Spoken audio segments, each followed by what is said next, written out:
और विषम परिस्थिति में फंसे हुए, बहुत विषम परिस्थिति। तो अशोक सुंदरी का जो स्थान होता है, देखिए थोड़ा ध्यान दीजिएगा आप लोग, एलईडी पर भी ध्यान देना और आस्था चैनल पर भी ध्यान देना। तो किस स्थान पर हम अपनी विषम परिस्थिति में अगर उसे स्पर्श कर लें, विषम परिस्थिति में अगर कोई तकलीफ की घड़ी चल रही है तो हमारा मात्र स्पर्श और थोड़ी देर वहां स्पर्श कर कर अपने मन की बात को कह देने पर भी हमारी समस्या, हमारा दुख समाप्त होता है। जैसे ये शिवलिंग है, ये जलाधारी है और सामने अशोक सुंदरी का स्थान। अब ये सामने जैसे अशोक सुंदरी का जो स्थान होता है, उस अशोक सुंदर वाली स्थान पर अपने हाथ, सीधे हाथ की 3 उंगलियां, मात्र 3 उंगलियां आप अगर स्पर्श करें और पंचाक्षर मंत्र नमः शिवाय, षडाक्षर मंत्र ओम नमः शिवाय या श्री शिवाय नमस्तुभ्यम का मात्र स्मरण करते रहे और कुछ देर उस स्पर्श करी हुई उंगली को थोड़ी देर रखने के बाद अपने हृदय से लगा के अपने मन की बात कहकर, भले आपने जल चढ़ाया नहीं चढ़ाया, और अपने घर को लौट कर आ जाएं, वो विषम परिस्थिति टल ही जाती है, उसका समय का दुख तकलीफ नष्ट हो ही जाता है। वो एक विषम परिस्थिति को टालने का स्थान। कहते हैं कि जब हम अशोक सुंदरी वाले स्थान पर, जब हम हाथ का स्पर्श करते हैं, अशोक सुंदरी वाले स्थान पर जब हम हाथ का स्पर्श करते हैं और स्पर्श कर जब हम अपने मन की बात कहते हैं, तो वो बात महादेव तक, माता पार्वती के माध्यम से, अशोक सुंदरी के माध्यम से पहुंच जाती है और भोलेनाथ हमारे मन की दशा को जानकर आशीर्वाद दे ही देते हैं। वो विषम परिस्थिति। और शंभु शरणे पड़ी मांगू घड़ी रे, दुख का दया करी दर्शन। एक विषम परिस्थिति के समय पर भगवान शंकर को याद करना, एक विषम परिस्थिति के समय पर अशोक सुंदरी की जगह का स्पर्श करना, एक विषम परिस्थिति के समय पर बेलपत्र के वृक्ष की मिट्टी का स्पर्श करना, या विषम परिस्थिति में घर की स्त्री, घर की नारी, घर की बहन, घर की बेटी, घर की दादी, घर की नानी, घर की माँ, उसके पास में 5 मिनट बैठकर अपने मन में हो रही क्षुब्धता को, अपने मन में आ रही विषमता को प्रकट करो। विषम हमने एक बात पहले कही, आप लोगों के स्मरण में होगा, किस किसने सुना है? जिसने सुना होगा वो बताएंगे। हमने पहले कथा में कहा था कि नारी का आधा शरीर देवादिदेव महादेव का होता है। सुना था कि नहीं सुना था? बोलो, जम के तो बोलो। सुना था ना सबने? स्त्री का, नारी का आधा जो स्वरूप है, स्त्री का आधा जो भाग है, स्त्री का आधा जो स्वरूप है, वो पुरुष का अर्थात देवादिदेव महादेव का भाग है। कई जगह पर कई लोग प्रवचन में कह देते हैं कि अपनी घर की पत्नी को कुछ मत बताओ। कई लोग कह देते हैं कि अपने घर की स्त्री को कुछ मत बताओ। कई लोग कह देते हैं अपने प्रवचन में, आपने भी प्रवचनों में सुना होगा कि घर की नारी को कुछ मत बताओ, घर की स्त्री को कुछ मत बताओ, कुछ मत बोलो, घर की स्त्री को आपके मन की दशा बताओ मत। कई लोग प्रवचन में ऐसा कहते हैं, पर शिव महापुराण कभी नहीं कहती। शिव महापुराण कहती है कि जब आपके मन की दशा में कुछ गड़बड़ी चल रही है, आपके हृदय को कहीं ठेस पहुंच रही है, आपकी चित्त वृत्ति को आराम नहीं मिल रहा, आपको बेचैनी हो रही है, आपके हृदय को शांति नहीं है, आपके हृदय को सुकून नहीं है, तो घर में जो स्त्री है, घर में जो नारी है, उसको बैठकर अपने मन की दशा जरूर बताओ, क्योंकि वो स्त्री नहीं, उसमें महादेव का आधा अंश विराजमान है। तुम्हारे हृदय की बात को जाने,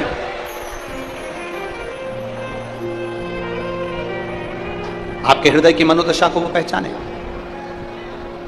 आपके हृदय की बात को वो जानने का प्रयास करें, उसको कहो।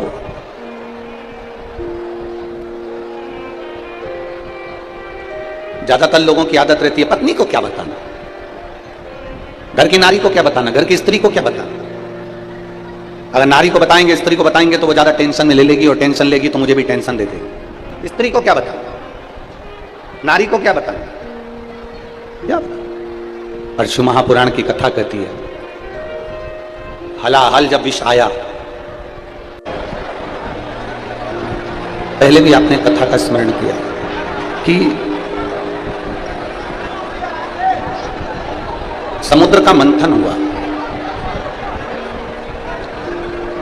उस मंथन में विष प्रकट हुआ। उस मंथन में विष आया, विष प्रकट।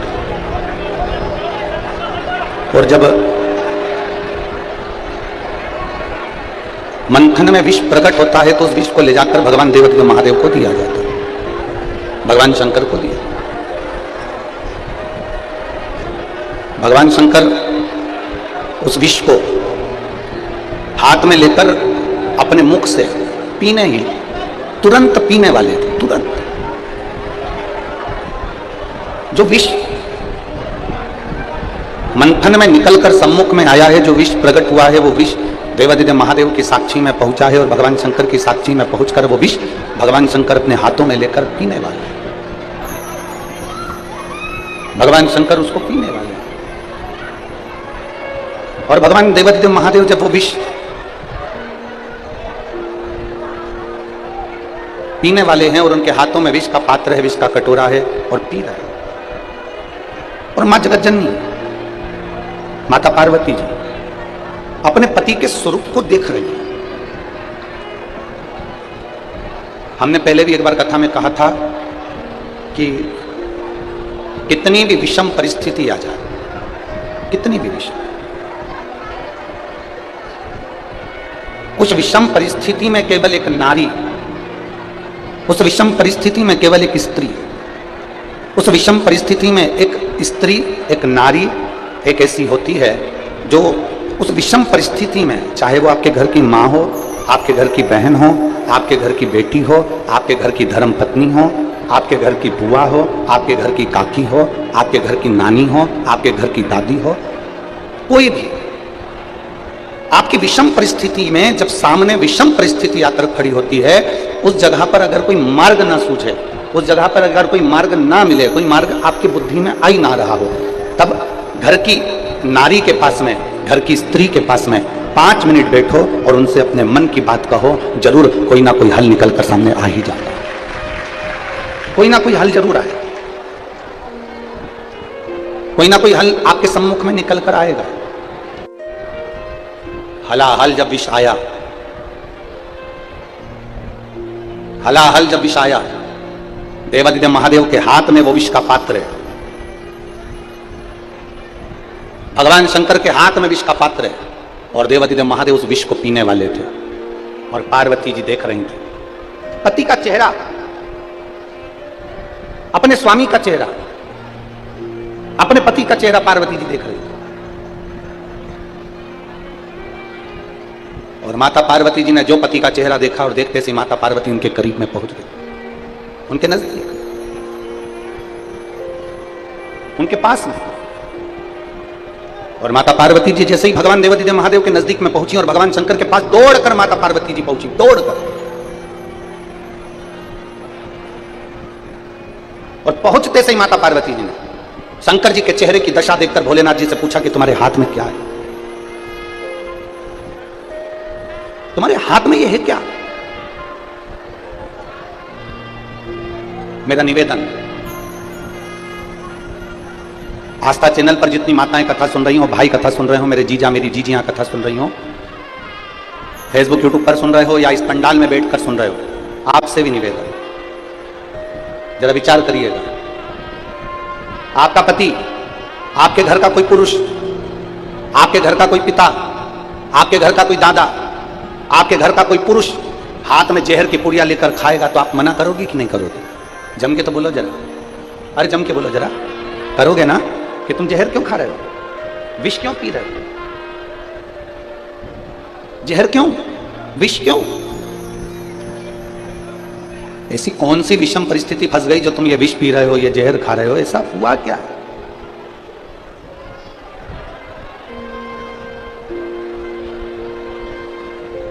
ऐसी विषम परिस्थिति कौन सी है जो आपको जहर खाना पड़ रहा है, विष पीना पड़ रहा है? मेरे देवादिदेव महादेव विष के पात्र को अपने पास में रखें, विष के पात्र, और विष का पात्र लेकर मेरे देवादिदेव महादेव बस पीने वाले हैं। और पार्वती जी उनके पास जाकर पूछ रही है ऐसी कौन सी परिस्थिति आ गई, क्या हो गया? बाबा भोलेनाथ आप विष पी रहे हो, ऐसी कौन सी परिस्थिति आ गई?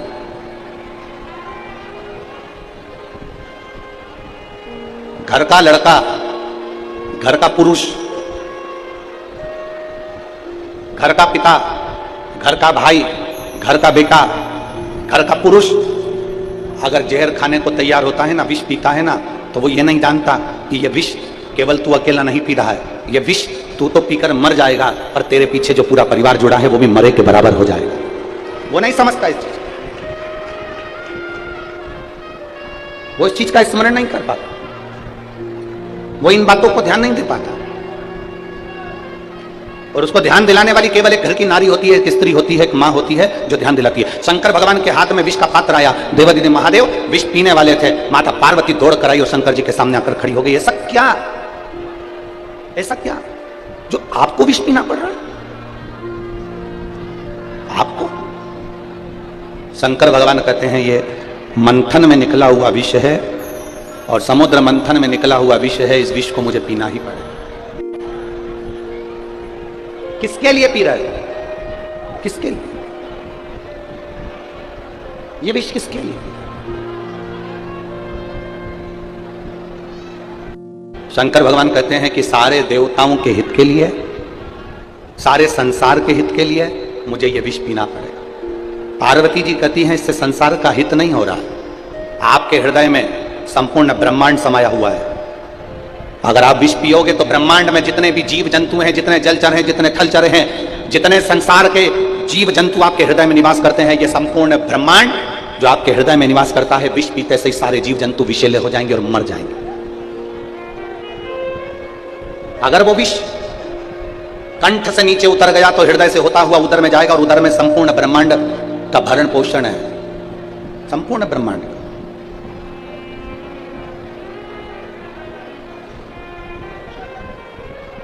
उस उदर में संपूर्ण ब्रह्मांड का भरण पोषण संपूर्ण।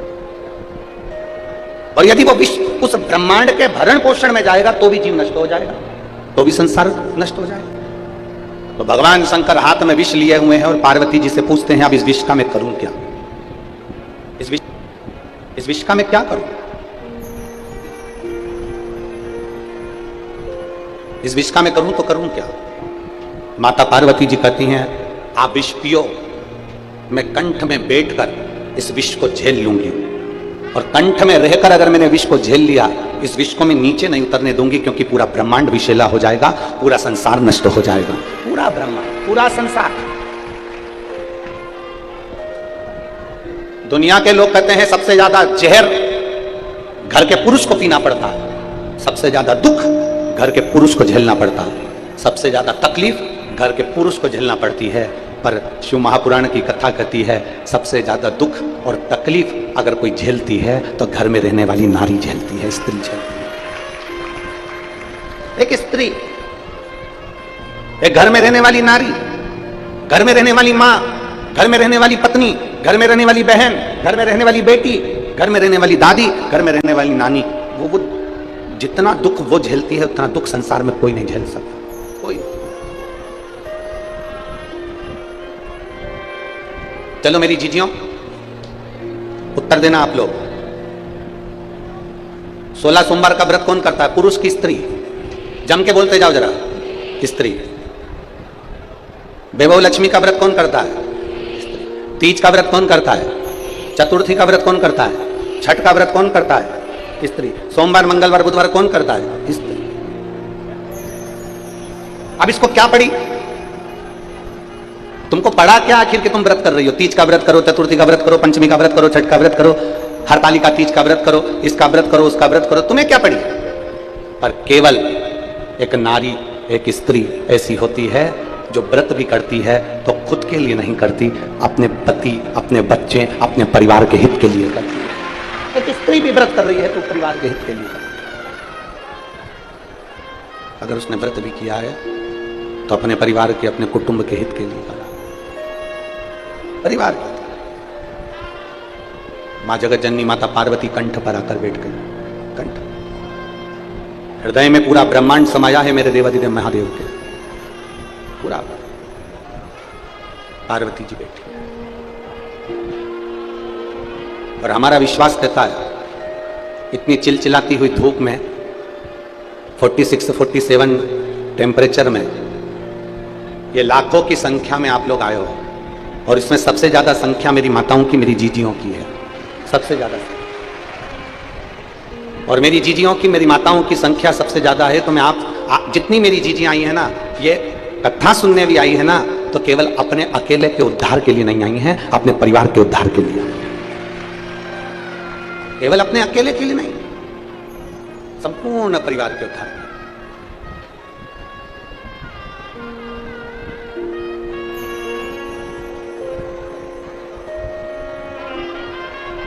जितना भी व्रत कर रही हो, जितनी साधना कर रही हो, जितना तप कर रही हो, ये सब परिवार के उद्धार है। परिवार। और मैंने तेरे ही भरोसे बाबा, तेरे ही भरोसे हवा बिच उड़ती जावांगी बाबा, डोर हथो छड़ी नाम कटी जावांगी। भोले मैं तेरी पतंग, शंभो मैं तेरी पतंग, हवा बिच उड़ती जावांगी बाबा, डोर हथो छड़ी कटी जावांगी। भोले मैं तेरी। एक विश्वास के साथ इस पंडाल में एक माता बैठी है जिसके घर में 21 साल के बाद औलाद हुई।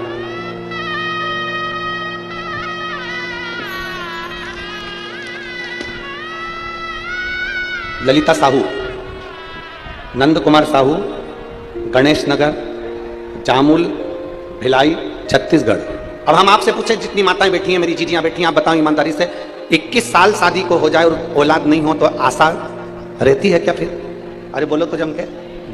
लोग सोचते हैं अब क्या होगा, अब तो 21 साल शादी के हो गए, अब क्या संतान हो, अब क्या औलाद हो, अब क्या संतान का सुख होगा। पर उसने एक बार जड़ को बांधा, नहीं हुआ, दूसरी बार जड़ को बांधा, नहीं हुआ, तीसरी बार जड़ को बांधा, पशुपतिनाथ का व्रत किया, शंकर जी के मंदिर में स्तुति करती रही कि अब जो देगा मेरा देव अधिदेव महादेव। भरोसा दृढ़ कर, विश्वास दृढ़ कर। और जब भरोसा पक्का हो जाता है ना, विश्वास दृढ़ हो जाता है ना, जब एक दृढ़ता बन जाए, एक भरोसा हो जाए, एक विश्वास पक्का हो जाए, तो मेरा महादेव देता जरूर है, थोड़ी देरी कर सकता है पर झोली भरता जरूर है, निश्चितता। अड़भंग होकर शंकर के हो जाओ, अड़भंग होकर।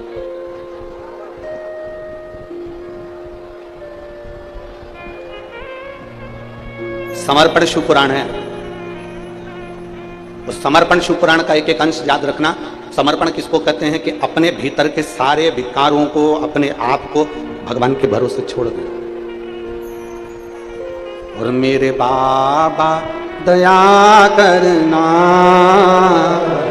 मैं तेरे भरोसे, मेरे बाबा दया करना, मैं तेरे भरोसे। सब कुछ समर्पित कर। पार्वती मैया शिव जी को देखकर कंठ पर, हाथ पर विष को झेल रही, विष को। स्त्री, नारी, माता वो तत्व है जो तुम्हारे भीतर के आधे से ज्यादा दुख को वो झेल लेती है, आधे से ज्यादा। एक स्त्री सबसे ज्यादा संख्या में मेरी माताएं आई हैं। क्यों आई हैं? परिवार के हित के लिए। क्यों आई हैं? कोई अपने बच्चे के हित के लिए, कोई अपने पति के हित के लिए, कोई अपने घर के हित के लिए आई है। कुछ अच्छा लेकर यहां से जाऊं, मेरे बाबा का गुणगान कर कर जाऊंगी, मेरे शंकर का स्मरण कर कर जाऊंगी, मेरे शिव को अपने दिल में बिठा कर जाऊंगी, तो मेरा देव अधिदेव महादेव मेरे मन की बात सुनेगा, जरूर सुनेगा।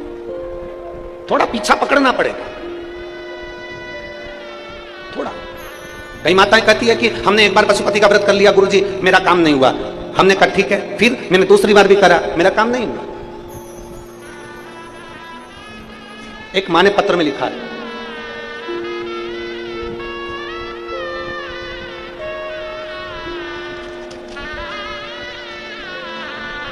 मेरा नाम राधिका यादव है, मेरे पति का नाम श्याम यादव है। राधिका जी कहीं बैठी हो तो हाथ हिलाइएगा। मेरा नाम राधिका यादव है। पत्र को आप लोग एलईडी पर आस्था चैनल पर पढ़ सकते हैं। मेरा नाम राधिका यादव है, मेरे पति का नाम श्याम यादव है। मैं रायपुर की रहने वाली हूँ। मेरी शादी को 10 साल हो गया था। कहीं बैठी हो तो हाथ हिला सकते हैं। मेरी शादी को 10 साल हो गया था। मेरी कोई संतान नहीं हुई थी। 10 साल मैं बाबा से, केवल 10 वर्ष में बाबा के द्वार तो नहीं गई, पर डॉक्टर और ना जाने कितनी कितनी जगह थी जहां जाकर मैंने प्रार्थना करी, तो भी मेरा गर्भ नहीं ठहरा। गुरुदेव, 2022 से आपकी कथा सुनना प्रारंभ किया। 2022 से कथा सुनना प्रारंभ किया।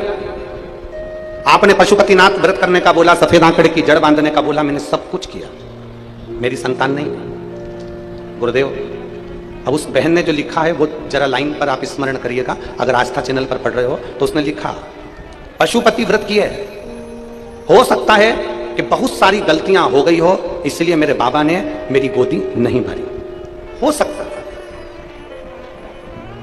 फिर उसने लिखा, मैंने व्रत करना बंद नहीं कर, 3 महीने का गैप करती, फिर व्रत कर लेती और बाबा को जल चढ़ाती रहती, विनती करती, बाबा के चरण धोती, मंदिर साफ करती और बाबा को प्रणाम करती कि मैंने सुना है कि तू दिए बिना रहता नहीं है, तो फिर मेरी झोली भी भर दे बाबा। 1 साल मैंने इंतजार करते करते निकाला, तब बाबा की कृपा से मेरे घर में 2023 में संतान की प्राप्ति हुई। मैंने पीछा नहीं छोड़ा। आप में से कई माताएं ऐसी होंगी, कई बहन ऐसी होगी, कई भाई लोग ऐसे होंगे जो थोड़े दिन तक तो मंदिर जाते हैं, थोड़े दिन में भगवान नहीं सुनता, मंदिर जाना छोड़ देते। थोड़े दिन तो भगवान का गुणगान किया, थोड़े दिन में भगवान ने नहीं सुनी, हमने छोड़ा। थोड़े दिन तो परमात्मा के दरवाजे पर गए, थोड़े दिन में नहीं सुना, हमने छोड़ दिया। नहीं, बोल बम का नारा है, जरा जम के बोलो, बोल बम का नारा है, सारी समस्या का हल।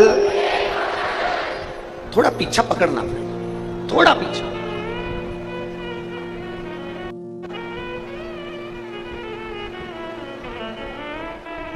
और जब तक पीछा नहीं पकड़ोगे कुछ नहीं, कुछ। और जिद किसी दूसरे से नहीं कर रहे, पीछा किसी दूसरे का नहीं पकड़ रहे, जिद किसी दूसरे से नहीं कर रहे हो। इतना याद रखना, जिद आप अपने बाप से कर रहे हो, भगवान भोलेनाथ से कर रहे हो। जिद किसी दूसरे से नहीं कर रहे। आप किसी दूसरे के आगे हाथ नहीं फैला रहे, आप किसी दूसरे से जाकर विनय नहीं कर रहे। आप विनय कर रहे हो तो अपने पिता देवादिदेव महादेव से कर रहे हो। भगवान किसी दूसरे से नहीं।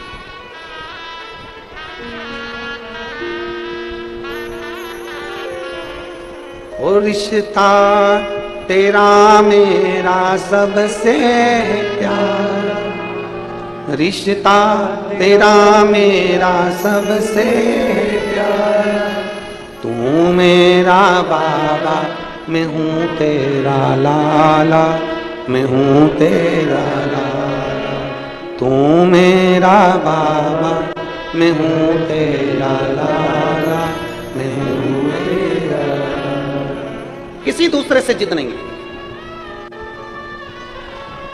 और अगर आस्था चैनल पर माताएं सुन रही हैं कथा, तो मैं उनसे निवेदन करूंगा, और जितने पंडाल में सुन रहे हैं छत्तीसगढ़ की इस पवित्र अमलेश्वर की भूमि से, जब तक झोली ना भर देना तब तक उसका दरवाजा छोड़ना मत, देगा जरूर, ये पक्का। रोज जाओ शंकर के मंदिर में एक लोटा जल चढ़ो।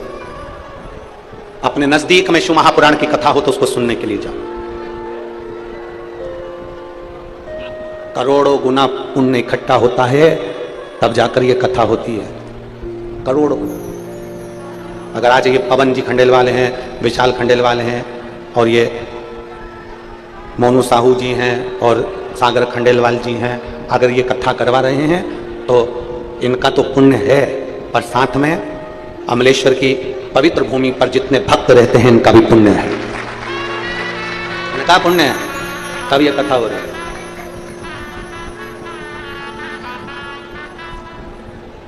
इस कथा के बाद में एक कथा सोलापुर में होने वाली थी, जो 6 तारीख से 6 जून से होने वाली थी। अब देखिए, पुण्य प्रबल हो तो कथा, हम किसके आश्रित होकर जी?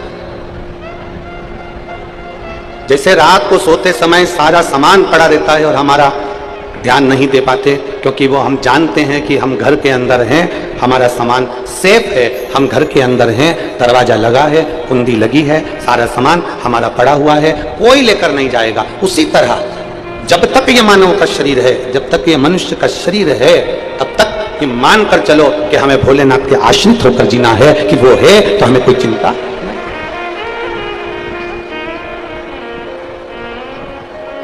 किसी ने बहुत अच्छा कहा है,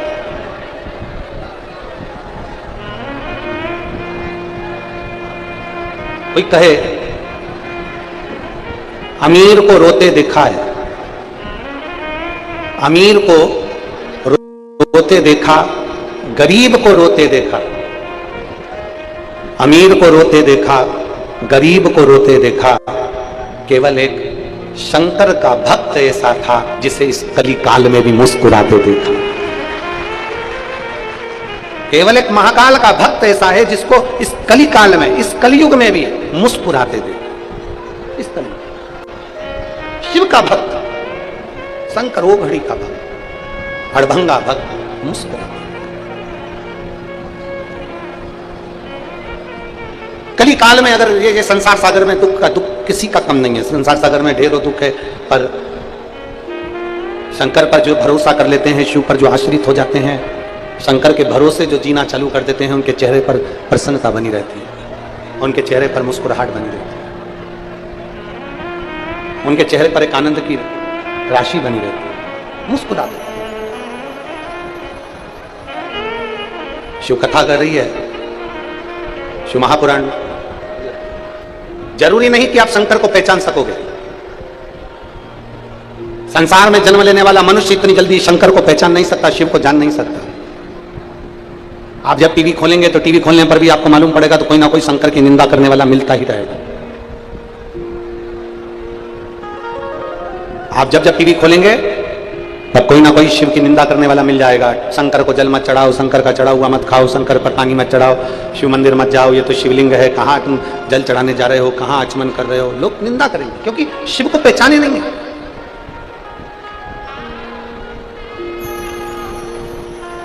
उन्होंने शंकर को जाना ही नहीं है, शिव को जान ही नहीं पा रहे।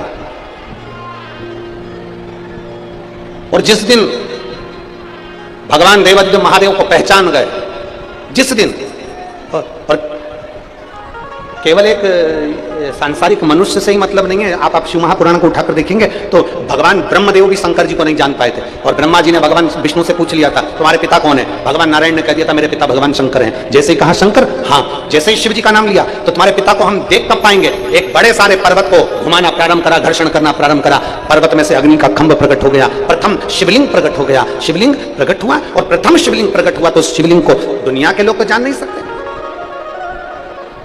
दुनिया के लोग तो पहचान नहीं सकते।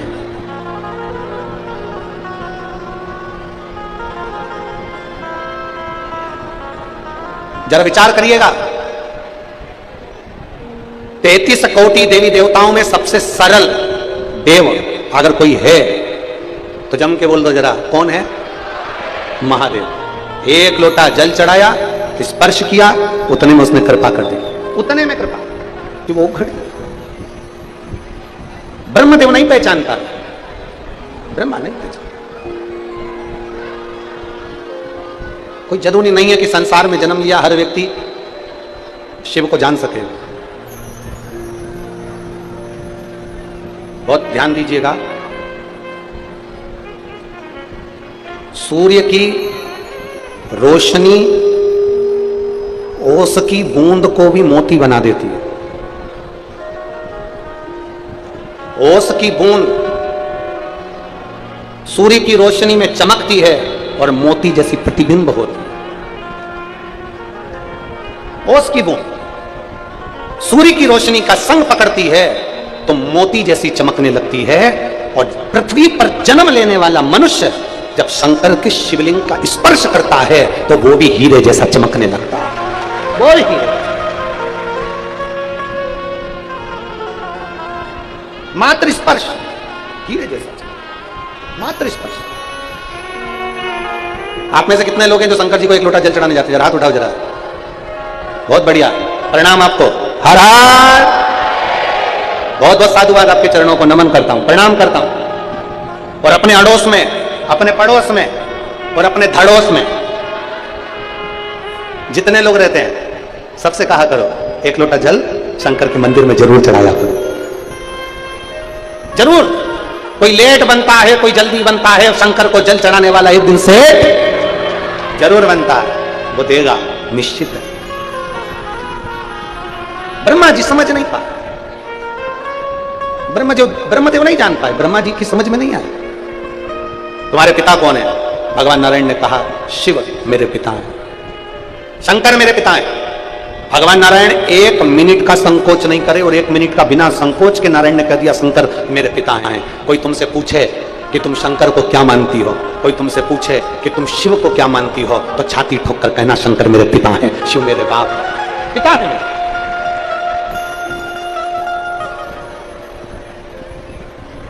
शिव मेरे पिता हैं, शंकर को अपना मानता, शिव को अपना। एक शिवलिंग प्रकट हो गया, एक शिवलिंग।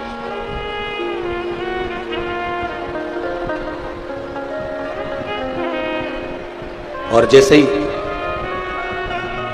एक शिवलिंग प्रकट हुआ, भगवान ब्रह्मदेव ने कहा मैं आपके पिताजी को जानना चाहता हूं।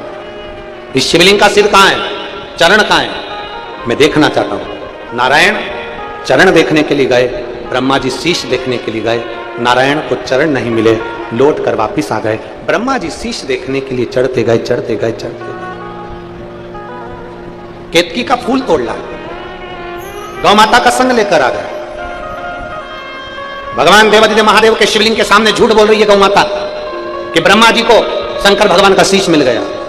केतकी के फूल ने झूठ बोला कि भगवान ब्रह्मदेव को शंकर भगवान का शीश मिल गया। दोनों ने झूठ बोला, शंकर भगवान ने श्राप दे दिया। शिवजी कहते हैं सुनो गौ माता, तुम मेरे शिवलिंग के सामने झूठ बोली हो, तुम्हारा पूरा शरीर पूजा जाएगा पर तुम्हारा मुख अपूज्य माना जाएगा, क्योंकि तुम झूठ बोल रहे हो। सुनो गौ माता, सारे देवताओं की परिक्रमा आगे से होगी, सारे दान आगे से होंगे, केवल गौ दान एक ऐसा रहेगा जो पूंछ पकड़ कर किया जाएगा, और गौ माता तेरी परिक्रमा पीछे से चालू होकर पीछे विराम होगी। और केतकी का फूल तूने मेरे सम्मुख में झूठ बोला है, इसलिए सारे देवताओं पर तू चढ़ेगा पर महादेव पर कभी नहीं चढ़ेगा, कभी। शिवजी पर केतकी का फूल चढ़ाना नहीं चाहिए, और ना चढ़ाएं और ना शंकर के मंदिर में लेकर। केतकी तूने झूठ बोला। अब जरा विचार करिएगा, केतकी के फूल ने झूठ बोला तो शंकर जी से वो दूर हो गया, गौ माता ने झूठ बोला तो वो शंकर जी के पास से दूर हो गई। अगर हम और आप इस संसार सागर में जन्म लेने के बाद अगर झूठ और प्रपंच में घिरे रहे तो हमें शिव कैसे प्राप्त हो, शंकर कैसे मिलेंगे, कैसे प्राप्त हो?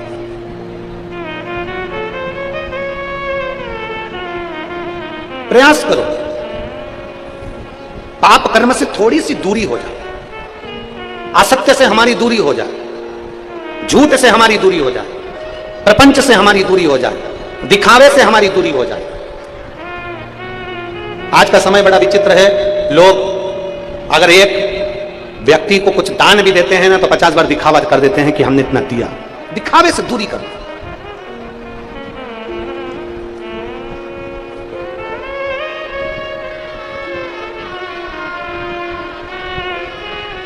अभी इतनी संख्या में आप लोग बैठे हो, एक प्रश्न का उत्तर दीजिएगा। पाप पड़ता है क्या? जम के बोलो जरा, जल्दी से जम के बोलो। पाप करना पड़ता है? नहीं। करना क्या पड़ता है? पुण्य।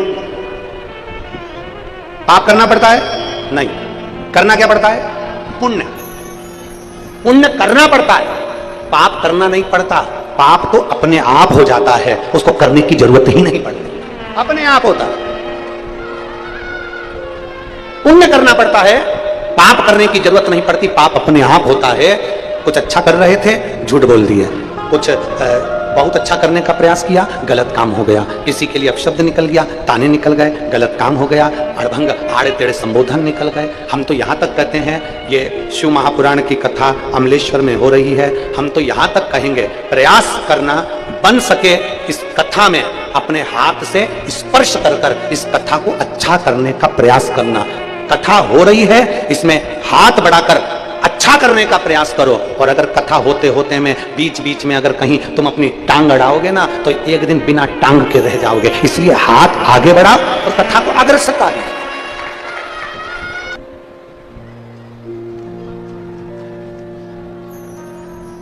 दिल में अगर छल होगा, दिल में अगर पाप होगा, छल होगा, कपट होगा, बेईमानी होगी, हृदय में अगर पाप होगा, तो ईमानदारी से बोलो, क्या पशुपति व्रत काम करेगा? अरे बोलो तो मेरी जीजियों, करेगा? दिल अगर साफ है, मन अगर साफ है, हृदय अगर साफ है, तो ये निश्चित है कि पशुपति व्रत तुमने करा और देवाधिदेव महादेव ने तुम्हारी झोली खुशियों से।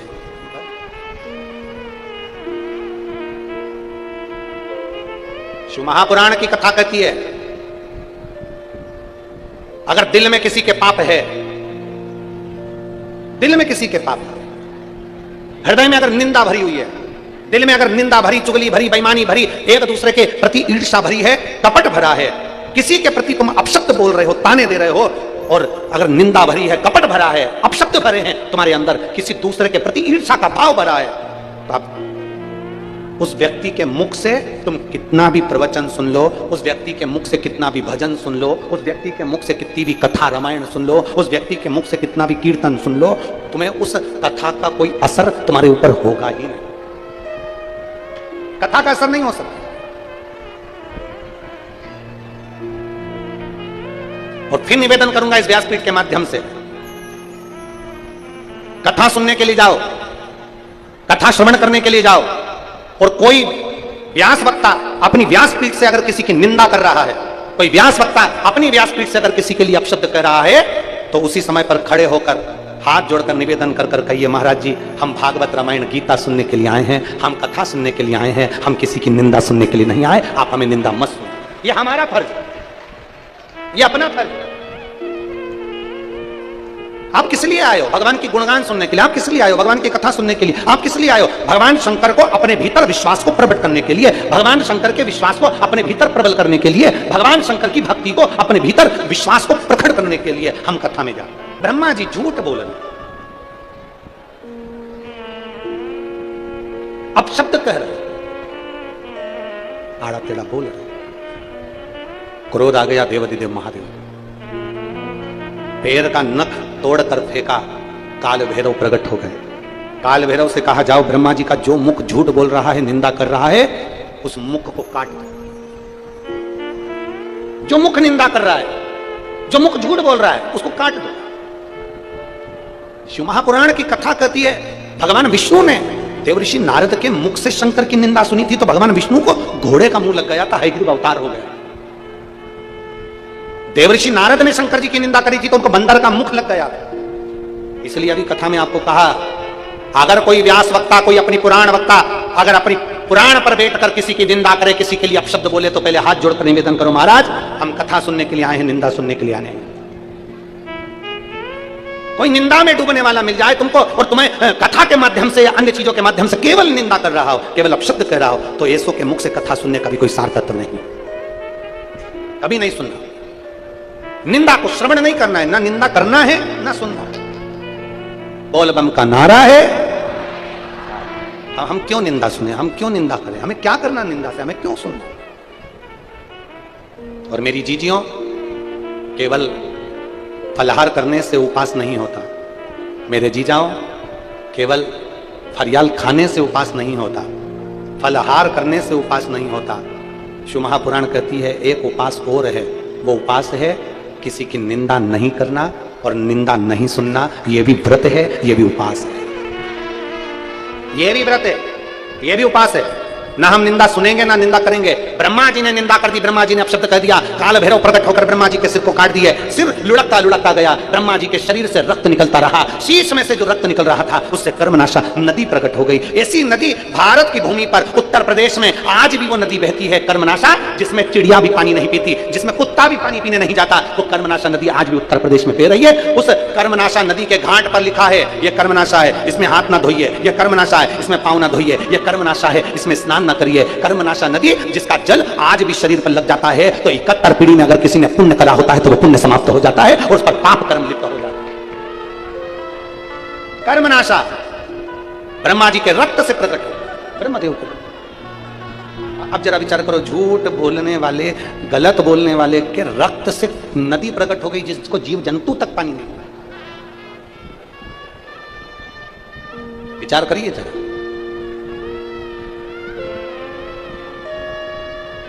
जीव जंतु। इसलिए फिर कहेंगे, आप भी साथ में बोलेंगे, मत बुरे कर्म कर बंदे वरना पछताएगा, भगवान की आंखों से तू बच नहीं पाएगा, तू बच नहीं पाएगा। अरे मत करना, तेरे कर्म का फल भी तू ही पाएगा, जैसा किया तूने तेरे आगे आएगा। और बिना शिव कृपा के झूठ से दूर हो जाओ, प्रपंच से दूर हो जाओ, छल से दूर हो जाओ, निंदा करने वालों से दूर हो जाओ, निंदा सुनने वालों से दूर हो जाओ। हमें निंदा ना तो करना ना सुनना। ब्रह्मा जी का कर्मनाशा नदी प्रकट हो गई, ब्रह्मा का सिर तो भी झूठ बोलता रहा। अब उसी समय पर जब ब्रह्मा का सिर झूठ बोल रहा था, भगवान नारायण ने शिव जी से प्रार्थना करी, आप कृपा करिए, ब्रह्मा के सिर को लोग ठुकरा देंगे, अपशब्द कहेंगे, आप कुछ कृपा करो। तब ब्रह्मा के सिर को भगवान शंकर ने बट वृक्ष बना दिया, बड़ का पेड़ बना दिया और बट वृक्ष का निर्माण कर दिया। शंकर भगवान से भगवान नारायण बोले, इस बड़ के पेड़ को तो कोई पूजेगा नहीं, आप कृपा करोगे तो सब हो सकता है। शंकर भगवान कहते हैं, जिसको दुनिया ठुकरा देती है वो मेरी शरण में आ जाता है तो उसकी भी पूजन कराने की जवाबदारी मेरी हो जाती है, उसको पुजवाने की जवाबदारी मेरी है। शंकर जी कहते हैं, इस बड़ के पेड़ के नीचे मैं स्वयं विराजमान होऊंगा, मेरा नाम बटकेश्वर महादेव होगा। इस बड़ के पेड़ के नीचे मैं स्वयं विराजमान, स्वयं शिव विराज। इसीलिए कहते हैं,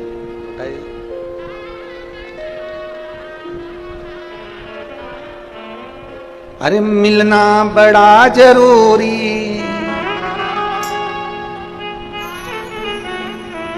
ओ मिलना बड़ा जरूरी, हाँ मिलना बड़ा जरूरी, काशी वाले से मिलना बड़ा जरूरी, काशी वाले से मिलना बड़ा जरूरी, भोले बाबा से मिलना बड़ा जरूरी, भोले बाबा से मिलना बड़ा जरूरी, मिलना बड़ा जरूरी, ओ मिलना बड़ा जरूरी, मिलना बड़ा जरूरी, ओ मिलना बड़ा जरूरी, ओ काशी वाले से मिलना बड़ा जरूरी, भोले वाले से मिलना बड़ा जरूरी, ओ भोले भंडारी से मिलना बड़ा जरूरी, भोले भंडारी से मिलना बड़ा जरूरी। दोनों हाथों से पीछे वाले भी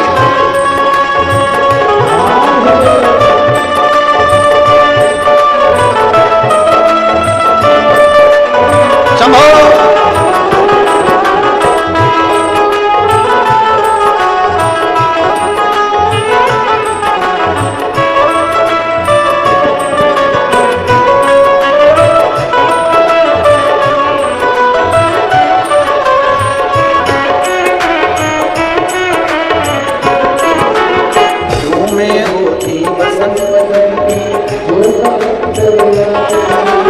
झूमे होती पवन बसंती, झोंका बन के आती, झूमे होती बेल चमेली, चरणों में बिछ जाती, झूमे होती बेल चमेली, चरणों में बिछ जाती, बन सकी में हवा का झोंका, बन सकी में हवा का झोंका। ये मेरी मजबूरी, काशी वाले से मिलना बड़ा जरूरी, ओ भोले वाले से मिलना बड़ा जरूरी, ओ मिलना बड़ा जरूरी, मिलना बड़ा जरूरी, मिलना बड़ा जरूरी, मिलना बड़ा जरूरी। भोले भंडारी से मिलना बड़ा जरूरी, भोले भंडारी से मिलना बड़ा जरूरी, तो काशी वाले से मिलना बड़ा जरूरी, वाले से मिलना बड़ा जरूरी।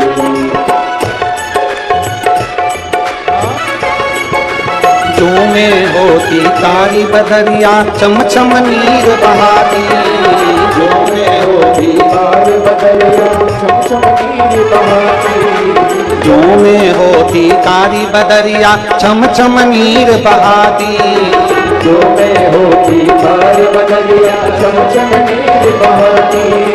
गरज गरज के बरस बरस के तुमको नित कहलाती, गरज गरज के बरस बरस के तुमको नित कहलाती।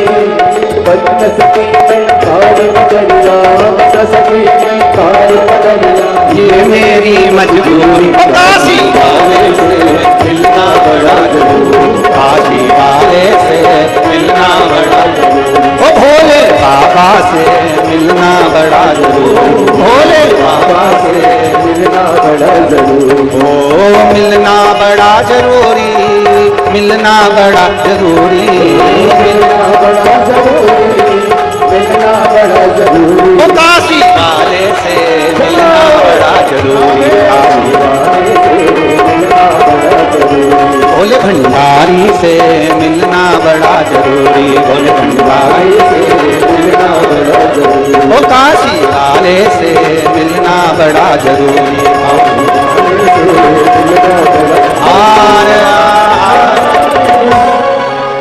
अपने स्थान पर बैठकर भगवान शिव जी से अपने मन की बात बड़े भाव के साथ दिल से प्रार्थना करिए, आनंद के साथ बाबा को विनय करिए। देव हरिदेव महादेव आपके मन की बात को स्वीकार करें, ऐसा विनय करिए। सब साथ में बड़े दिल से बोलेंगे, बाबा से प्रार्थना करेंगे, अपने मन की बात बाबा से करेंगे। श्री शिवाय नमस्तो, श्री शिवाय नमस्तो, श्री शिवाय नमस्तो, श्री शिवाय नमस्तो, श्री शिवाय नमस्तो। भोला सब दुख काटो, ओ भोला सब दुख काटो, शिव शंकर जपो तेरी माला, भोले बाबा जपो तेरी माला, भोला सब दुख काटो, ओ भोला सब दुख काटो। वेश है मंगल मंगल, वेश है मंगल मंगल, शमशान वासी हमारा, शमशान वासी हमारा, ओ भोला सब दुख काटो, ओ भोला सब दुख काटो। भगवान शिव की कथा कर रही है। जो बच्चे शहद लगी हुई बेलपत्री को शंकर को समर्पित कर कर जाते हैं और खूब अच्छी मेहनत करते हैं, खूब अच्छी मेहनत, खूब अच्छी पढ़ाई करें, खूब मेहनत करें, और आखिरी में चाहे इंटरव्यू के लिए जा रहे हो, चाहे परीक्षा के लिए जा रहे हो, एक बेलपत्री की बीच वाली पत्ती पर शहद लगाकर शिव को समर्पित कर कर जाते हैं। एक बार अगर बाबा ना करा हो, दो बार ना करा हो, तो निश्चित है तो भी मेरा बाबा एक ना एक दिन तुम्हें मंजिल तक पहुंचा ही देता है। बाबा एक ना एक दिन मंजिल तक पहुंचा जरूर है।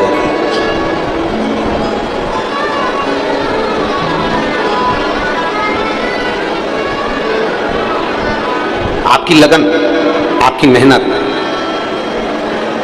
और आपका कर्म, ये बहुत जरूरी है। शंकर भगवान ने षडानंद कार्तिकेय जी को और भगवान श्री गणेश जी महाराज को बिठाकर समझाया था कि गणेश सुनो और कार्तिकेय सुनो। दो चीजें अपनी जिंदगी में धारण कर लेना, षडानंद कार्तिकेय और गणेश, दो बातें अपनी जिंदगी में उतार लो। एक,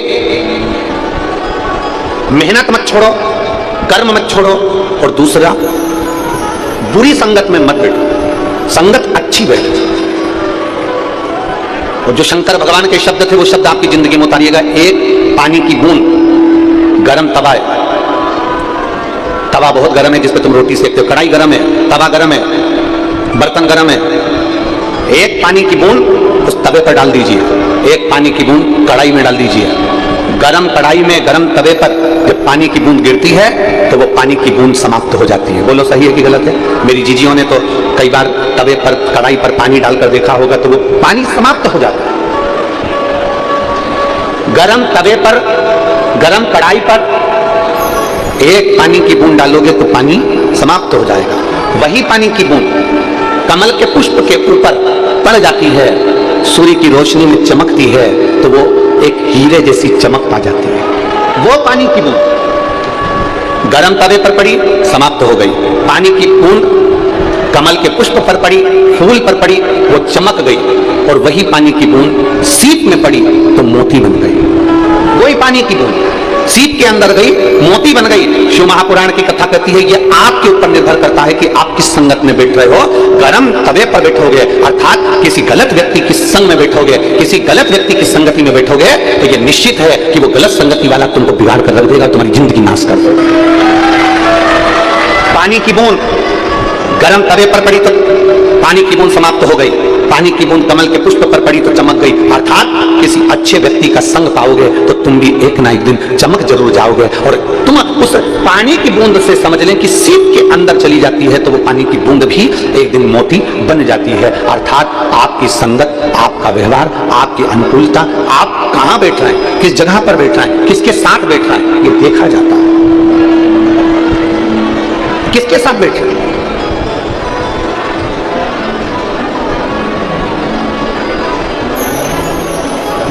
जिसके साथ बैठ रहे हो बर्बाद तो नहीं कर रहा है आपको। 3 मित्र व्यक्ति को बर्बाद कर देते हैं, हमने पहले भी कथा में कहा। पहले नंबर का ताली, प्रशंसा करने वाला तुम्हें एक दिन बर्बाद कर देगा। बहुत बढ़िया, दे 2-4 और धर के दे, खूब मार अच्छे से, तेरे में इतनी दम है रे, तेरे पास खूब पैसा है, तेरे पास कमी है क्या? 2-4 को अगर मार भी देगा तो तेरा पिताजी छुड़ा लाएगा। ये प्रशंसा करने वाले, ताली बजाने वाले, प्रशंसा करने वाले एक दिन तुमको खड्डे में लाकर छोड़ देंगे।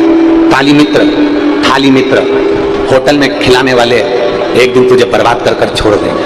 और तीसरे नंबर पर है प्याली मित्र, एक साथ पीना, जो तुम्हें पीने की भी आदत ना हो और पीने की आदत डाल दें, वो तुमको बर्बाद के सिरे पर लाकर छोड़ देंगे। ये निश्चितता है। आप किसकी जिंदगी जी रहे हो? बेटा बुझी हुई सिगरेट हाथ में ले लेता है और बाप चिल्ला कर दौड़ता है, क्या रे सिगरेट क्यों उठाई, फटक। बेटा अगर शराब का, मदिरा का गिलास हाथ में ले ले तो बाप चिल्लाता है, तू मदिरा पिएगा, फटक फटक। हमारा निवेदन है, आप अपने बच्चे को मदिरा पीना नहीं सिखाएंगे, आप अपने बच्चे को सिगरेट पीना नहीं सिखाएंगे, आप अपने बच्चे को गांजा पीना नहीं सिखाएंगे, आप अपने बच्चों को गलत जगह पर जाना नहीं सिखाएंगे। तो सबसे पहली प्रेरणा बाप देता है। अगर बाप गलत काम करेगा तो औलाद भी गलत काम करेगी, निश्चितता। अभी कथा में कहा, अपने घर के बच्चों को तुम जमीन देकर जाओगे, अपने घर के बच्चों को तुम मकान देकर जाओगे, अपने घर के बच्चों को तुम गाड़ी देकर जाओगे, अपने घर के बच्चों को तुम जेवर देकर जाओगे, सब कुछ देकर जाना। अगर आप अपने बच्चों को संस्कार देकर नहीं गए तो ये बच्चे जितनी जमी जमाई जमीन जायदाद गाड़ी बंगला है ना, एक दिन नशे की हालत में कहां सिग्नेचर कर कर जाएगा, किसको देकर आ जाएगा मालूम नहीं पड़ेगा, कहां बर्बाद कर आएगा मालूम नहीं पड़ेगा। शिव महापुराण की कथा में संकल्प लेकर जाया करो कि मैं संकल्प लेकर जा रहा हूं कि मैंने अभी तक भले दारू का नशा करा हो, सिगरेट का नशा करा हो, गांजे का नशा करा हो, चरस का नशा करा हो, मैंने जिंदगी में सारे नशे करे हो, पर आज शिव महापुराण की कथा से मैं प्रेरणा लेकर जाता हूं कि अपनी औलाद को अगर अच्छा बनाना है तो सबसे पहले नशा में छोड़ूंगा।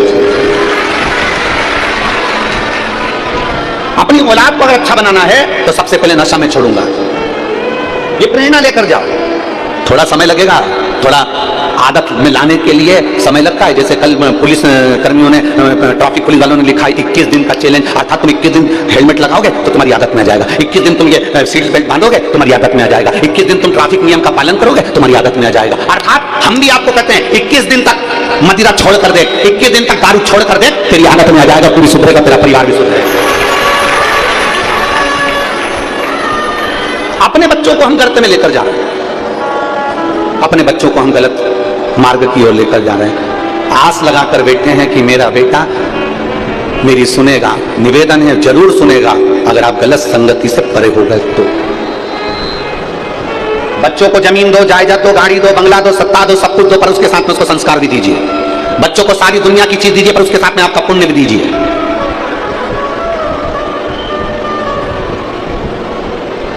पुण्य भी दो उसको।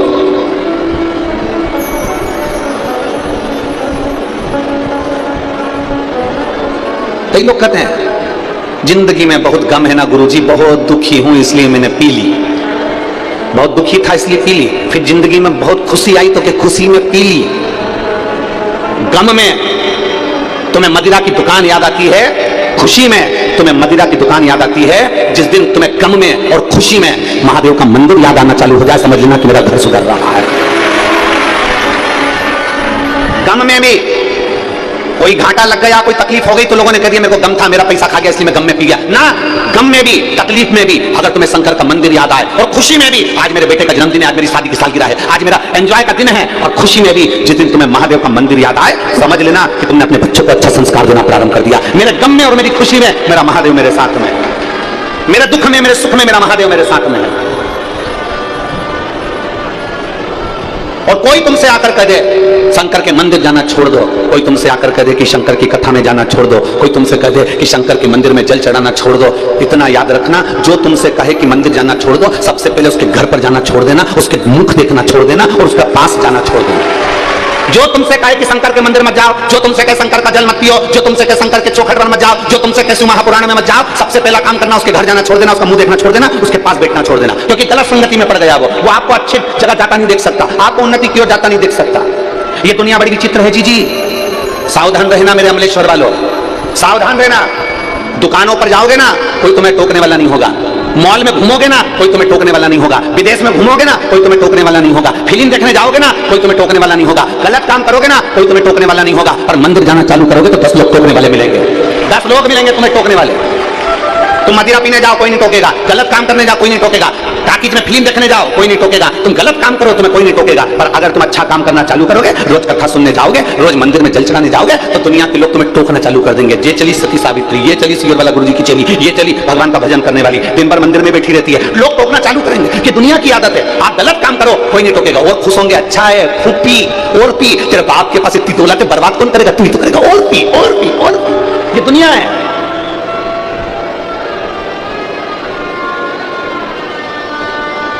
कोई नहीं टोकेगा।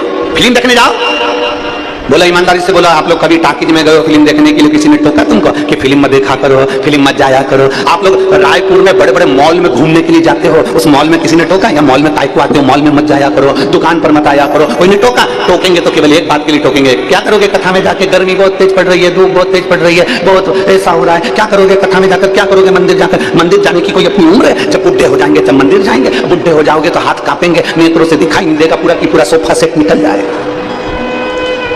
Set, full set, dinner set, drawing set, sofa set, और मालूम पड़े घर में आदमी अपसेट, क्या करेगा वो सेट? पत्नी से पूछो कि उसके गले में सोने का हार अच्छा लगता है क्या? पत्नी एक ही बात कहेगी, ये सोने का हार जब शोभा देगा जब मेरा पति गलत संगति से बाहर होगा, तो सोने का हार भी मेरे गले में शोभा देगा। क्या मेरे हाथ में ये सोने की चूड़ियां शोभा देगी, हीरे रतन माणिक मोती की चूड़ियां शोभा देगी? नहीं, शोभा जब देगी जब मेरे पति पर कोई उंगली ना उठाए, कोई मेरे पति को नशेला गंजेड़ी भंगेड़ी आप शब्द ना कहे। मेरा पति जब श्रेष्ठ हो जाए तो मेरे हाथ में हीरे की चूड़ियां भी शोभा देती हैं, मेरे गले का हार भी शोभा देता है। पत्नी से पूछो। इसलिए निवेदन है मेरा आप सबसे मत बुरे कर्म कर बंदे वरना पछताएगा। भगवान की आंखों से तू बच नहीं पाएगा, तू बच नहीं पाएगा। अरे ओ अज्ञानी मत करना, अरे ओ अज्ञानी मत करना। तेरे कर्म का फल भी तू ही पाएगा, जैसा किया तूने तेरे आगे आएगा। मत बुरे कर्म कर बंदे वरना पछताएगा। भगवान की आंखों से तू बच नहीं पाएगा, तू बच नहीं पाएगा। अरे ओ अज्ञानी मत करना दानी। एक पानी की बूंद तवे पर पड़ी जल गई, पानी की बूंद कमल पर पड़ी चमक गई, पानी की बूंद अगर सीप में पड़ी तो मोती बन गई। आप पर निर्भर करता है कि आप किसके साथ रहना पसंद करेंगे, किसकी संगति में आना पसंद करेंगे, किसके करीब रहना पसंद करेंगे। जो आपको सत्मार्ग बताएगा ना, वो दोस्त भी अच्छा नहीं लगेगा आपको। अगर कोई दोस्त नहीं पीता ना और वो सही में बोलेगा आपको कि क्यों पीता है रे, देख भाभी की ओर देख, बच्चों की ओर देख, क्यों गलत काम करता है, तो वो दोस्त गलत लगेगा, वो मित्र बेकार लगेगा आपको। सियोर वाला महाराज अगर समझाने का काम करेगा तो सियोर वाला महाराज बुरा लगेगा आपको। अरे महाराज कहां की कथा लेके बैठे हो, शंकर जी का कथा बताओ, क्यों फालतू की बात लेकर बैठे हो। शिव महापुराण की कथा कहती है, शंकर जी का चरित्र कहता है। दुनिया के लोग भजन में गाना गा के कहते हैं कि वो पार्वती जी भांग घोटे और पीवे भोला।